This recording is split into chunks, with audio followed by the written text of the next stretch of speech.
Welcome to Luca is a Billionaire, where the only thing I invest in is your answers. In this video, I will explain how to replace your Chevy Volt window regulator. First, ensure you have all necessary tools, including a trim removal tool, a 10mm socket, and a new window regulator.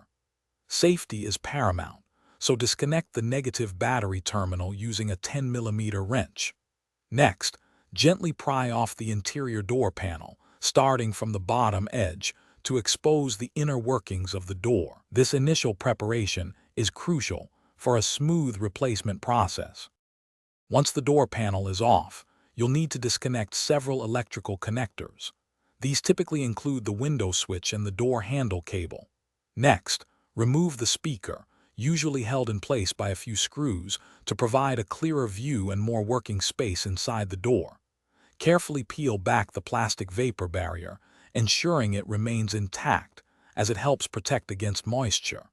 This step reveals the window regulator and motor assembly. With the vapor barrier out of the way, you can now access the old window regulator. First, secure the window glass in the up position using tape or a wedge to prevent it from falling. Then, unbolt the old regulator and motor assembly, typically held by 4 or 5 bolts. Carefully slide the old unit out through the access hole. Now, position the new regulator and motor assembly, aligning the mounting holes, and secure it with the bolts, ensuring they are snug. After installing the new regulator, reconnect the window motor's electrical connector.